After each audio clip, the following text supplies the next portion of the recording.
Пол байсан эмэгтэй саятан болсон дүүх.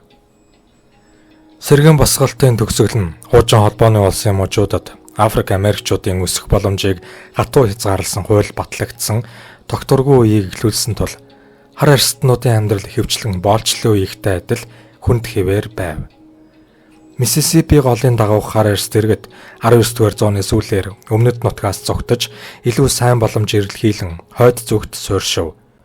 Энэ шилжилт хийсэн хүмүүсийн дунд хожим хатагтай CJ Walker нэрээр алдарсан бизнес эрхлэгч эмэгтэй байв. Walker зөвхөн өөрийн хүчээр саятан болсноос гадна хар арст эмэгтэйчүүдийн төлөө тууштай тэмцэгч байв. Walker нь 1867 онд Луизиана мужийн Дельта дахь тариалангийн газарт төрсөн ба эцэг эх нь боолууд байснаас 7 настайдаа бүтэн өнчин болж Миссисипи мужийн Виксбург хотын ойролцоох хөвөнгийн талбайд эгчтэйгээ хамт амьдарч байв. Догшин зан авиртаа хөргөн хасаа зогтохын тулд Walker 14 наснда гэрлэж 1885 онд ганц охин Алелиаг төрүүлсэн бөгөөд ердөө 2 жилийн дараа бэлэвсэн болов. Гэвч эгч хөргөн ахтайгаа хамт амьдрах боломжгүй болсон тул Walker Алелианаар Сент Луис руу нүүж Walker-ийн ах нар хойноос нь шилжин ирж өсчин хийдэг болцоожээ. Боловсрал багтаа тул ваагчаар ажилладаг байсан Walker нь Сент Луис хотын сүмээс хар арст эмэгтэйчүүдийн хамт олныг олов. Сент Пол AME сүмд боловсралтай багш эмэгтэйчүүд байсан бөгөөд Сара Бридлов шиг эмэгтэйчүүдийг аль болох боломжтой байдлаар урамшуулахыг хүсдэг байсан гэж Walker-ийн ач зээ зохиолч Алелия Бандалс хэлдэг. Walker найрал дуунд эсэж сүмийн эмэгтэйчүүд нь номлогчдын нийгэмлэгт идэвхтэй оролцож үндэсний өнгө тарьст эмэгтэйчүүдийн холбооны гишүүдээс дэмжлэг авсан байна. Тэр угаагч эмэгтэйгээс өөр хүн байх амьдрал байгааг олж харсан гэж Бандалс хэлдэг. Тэр эмэгтэйчүүд түүнд нөлөөлсөн бөгөөд энэ нь түүний амьдралыг хөдөлгөх хүч болсон. 1890 онд Walker толгой өвчнөөр үс унах шалтгаантай болсны учир нь тухайн үед дотоод сантехникийн дутагдaltaй холбоотой түгээмэл үзэгдэл байсан ба хүмүүс үсээ угаах нь ховор олсон байлаа. Ах нарынхаа үс арчилгааны мэдлэгийг ашиглан Walker Анни Турмбо Мелоны гэрийн тос болон дэлгүүрээ судалдан авсан бүтээгдэхүүнүүдийг туршиж эхэлснээр амжилттай үс арчилгааны бизнестэй хар арст бизнес эрхлэгч болов. Walker өөрт нь гэр бүлийн хүчирхийлэлд үлддэг байсан эрэгтэйтэй дахин гэрэлсэн ч түүнээс салан 1905 онд Сент Луисаас Денвер руу нүүж бэр эгчтэйгээ хамт амьдран Мелоны компани Пород борлуулалтын агентаар ажилласан байна. Денверт Walker өөр нэг AME сүмд идэвхтэй оролцож хар арст эмэгтэйчүүдэд Поро бүтээгдэхүүн борлуулж том эмийн сангийн эзний тоогоочоор ажиллаж эхлэв. Түүний эмийн зөвлөмжүүд ах нараасаа олж авсан мэдлэг Поро агент болж ажилласны ачаар Walker өөрийн бүтээгдэхүүнээ улам сайн хөгжүүлсэн. Тэрээр 3 дахь нөхөр Чарльз Жозеф Walker-тай гэрлэж Madame CJ Walker компанийг үүсгэн байгуулсан. Порогоос гарч өөрийн бизнестэй 100% анхаарал хандуулж эхлэв.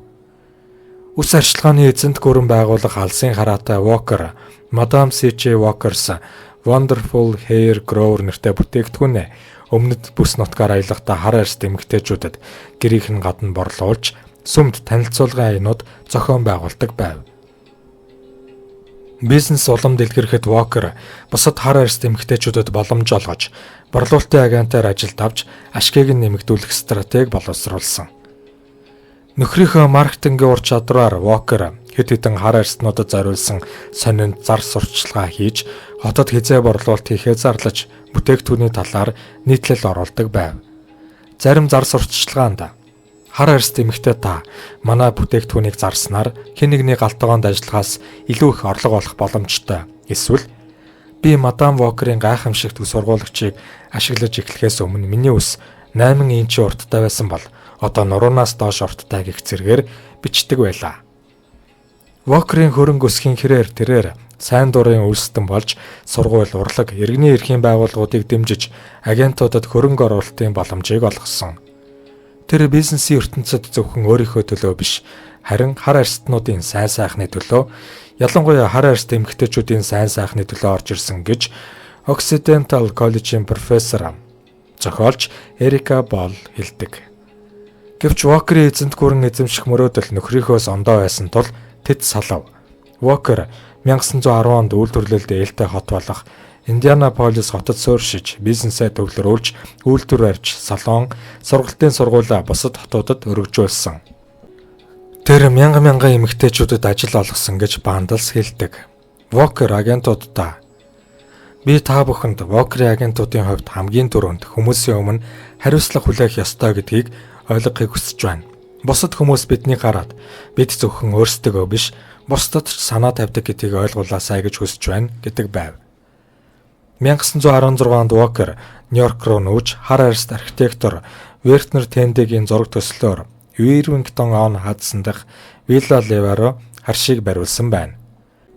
Тэрээр линчлийн эсрэг хөдөлгөөнд нэгдэж NAACP-гийн линчийн эсрэг санд $5,000 хандивалсан.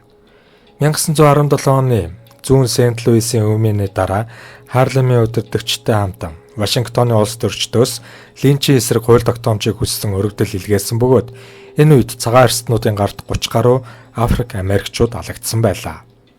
Walker 1919 онд тархин дахь цус харуултын хүндрэлээс болж нас барсан. Нас барах үедээ тэрбээр $1,000,000-аас дээш хөрөнгөтэй байсан гэдэг.